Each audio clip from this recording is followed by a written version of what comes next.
Impossible d'avoir un chiffre exact, mais on estime qu'environ un Belge sur 3000 souffre de rétinite pigmentaire. C'est peut-être la première fois que vous en entendez parler, mais on va tout vous expliquer sur cette maladie des yeux. Deux invités pour comprendre de quoi il s'agit. Bonjour Raphaël Natchik, vous êtes le porte-parole d'Éclat, l'association qui agit au quotidien avec et pour les personnes aveugles et malvoyantes. Bonjour à vous. Bonjour. Et à vos côtés, Alain. Bonjour Alain, vous avez Bonjour Alex. 49 ans et vous souffrez, vous êtes atteint d'une rétinite pigmentaire. Oui. Peut-être pour commencer, décrivez-nous comment vous voyez. Je vois en tunnel. Donc le champ visuel se rétrécit petit à petit. Donc si je vous regarde, je ne vais pas voir mes mains avant qu'elles n'arrivent ici et ici. Donc c'est vraiment une vision en tunnel qui se fait petit à petit par une dégénérescence des cellules de la rétine. Depuis quand vous souffrez de cette maladie? Depuis l'âge de 6 ans où les premiers symptômes se sont avérés. Depuis, la maladie a beaucoup évolué. Oui, si je reprends en 96, j'avais un champ visuel qui était plus ou moins à 30 degrés. Maintenant, on est à moins de 5 degrés à gauche et à droite. Donc le champ a vraiment rétréci. Vous portez des lunettes particulières. Est-ce qu'elles vous aident? Elles servent à quoi, les lunettes que vous portez? En fait, la pathologie a deux tenants. Vous ne voyez pas quand il fait noir et quand il y a trop d'éclairage, vous êtes ébloui. Et donc les lunettes filtres permettent d'éliminer cet éblouissement. Raphaël, la maladie d'Alain s'est déclarée vers l'âge de 6 ans. C'est toujours dans l'enfance que la maladie se déclare ou ça peut arriver beaucoup plus tard? Alors ça peut arriver un petit peu plus tard. En fait, on estime qu'il y a au moins 200 formes différentes de rétinite. Ce sont des maladies génétiques héréditaires. Et donc, elles évoluent un petit peu au cas par cas. Ça peut aller très très vite. Ça peut toucher des enfants en bas âge, comme de jeunes adultes, des personnes de 50 ans, 60 et plus. Ça se dégrade. La vue se dégrade toujours ou on arrive aujourd'hui à stabiliser, on peut stabiliser la vue d'une personne atteinte de rétinite? Alors, c'est une maladie qui typiquement est considérée par l'Union européenne comme étant rare, parce qu'elle touche moins d'une personne sur 3000, euh, et pour laquelle il n'y a pas de traitement à l'heure actuelle. Il n'existe aucun traitement. Non, il existe des traitements expérimentaux, notamment en France. Il y a 2 pôles en France qui sont extrêmement avancés en termes de recherche. Et dans un de ces pôles, à Montpellier, on a réussi à redonner la vue à une personne atteinte de rétinite pigmentaire pour la première fois cette année.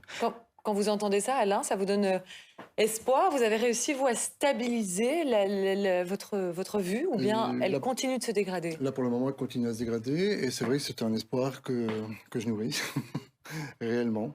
Est-ce qu'en Belgique, il y a des études et des recherches qui avancent dans ce domaine? Alors effectivement, on a la chance d'avoir l'hôpital universitaire de Gand, qui est extrêmement avancé dans toutes les maladies oculaires, avec un médecin qui fait des prouesses depuis plusieurs années et qui a réussi à implanter presque, on pourrait appeler ça un œil bionique, Mhm. à quelqu'un qui est également atteint de rétinite pigmentaire. Et donc il y a une restitution partielle de la vue. Ça n'est pas une vue, une vision naturelle, mais en tout cas c'est une piste d'espoir. Vous dites que c'est une maladie génétique, ça veut dire qu'on n'a aucune emprise, on ne peut pas éviter que cette maladie nous touche, ou il y a quand même des choses qu'on peut aujourd'hui dans nos quotidiens faire pour protéger nos yeux et l'éviter? Alors, c'est un petit peu la raison de la campagne que lance Éclat, ça nous regarde.be. En fait, il y a une vraie méconnaissance de la malvoyance et des différentes pathologies oculaires en Belgique. On n'a pas le réflexe d'aller chez l'ophtalmologue comme on va chez le dentiste, par exemple, alors que c'est peut-être le premier réflexe à faire. En tout cas, c'est le message qu'on essaie de faire passer. Prenez rendez-vous, même cette année encore, au moins une fois par an chez l'ophtalmologue, ça peut réellement vous sauver la vue. C'est vrai qu'on le fait pour le dentiste de manière assez systématique. On n'a pas vraiment le réflexe, quand on voit bien, d'aller chez un ophtalmo. Oui, c'est un tort. Mais voilà, je fais partie de ces personnes qui, malheureusement, vont voir leur ophtalmo une fois tous les 5 ans, une fois tous les 10 ans. J'ai eu ce réflexe cette année et vraiment, c'est un rendez-vous que je vais longtemps garder en mémoire parce que ça m'a réellement sauvé la vue. Mais le problème de la malvoyance, c'est que ce sont des maladies assez peu connues, qui sont parfois invisibles, silencieuses et totalement asymptomatiques. Le fait, Alain, que cette maladie soit méconnue, vous le vivez, vous vous sentez mis au banc d'un certain nombre de choses qu'on peut faire aujourd'hui dans notre société? Pas forcément mis au banc, mais c'est vrai que c'est parfois compliqué, notamment dans le milieu du travail. où Vous avez dû stopper aujourd'hui votre vie professionnelle, vous étiez infirmier. je suis infirmier et effectivement, je suis en train de faire une reconversion auprès d'Éclat pour justement pouvoir continuer à travailler. Mais c'est vrai que dans le milieu professionnel, que ce soit privé ou public, c'est compliqué de pouvoir...